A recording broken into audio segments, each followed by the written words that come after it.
describe the differences between a fusion and a registration, name sources of error, and how would you commission your registration software.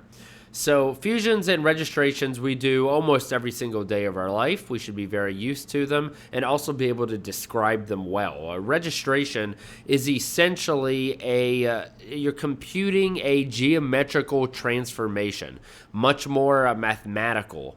And so this geometrical transformation is between two different data sets. Essentially what we are doing is aligning them based on similarities. Now, a fusion, on the other hand, we do this after a registration. We are looking at tissue boundaries, dose distributions, and other information that we are mapping together and combining.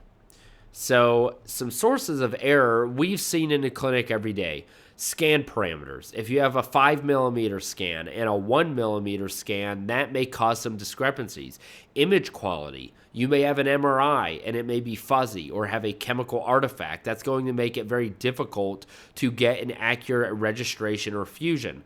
There are geometry and intensity-based metrics that you can analyze and get better registrations and just analyze them to see if they're good or not.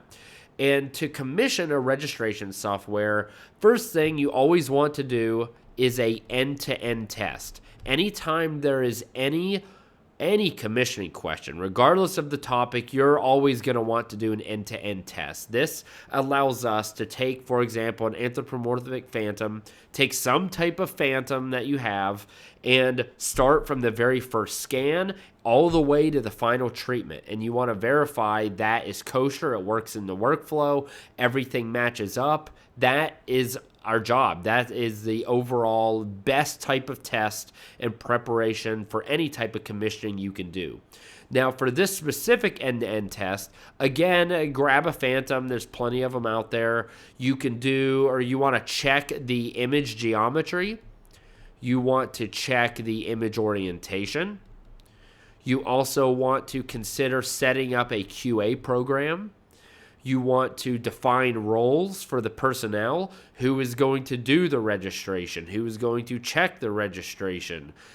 Have you validated the processes? Have you clinically verified these things? That all is going to come into a commissioning. And the final thing, word of advice, and I say this in every one of my videos, if there is a task group report, right off the bat, mention it. And in this case, it is TG 132. So if you have any further questions, feel free to comment below. Read TG 132. But thank you for watching. Happy studying.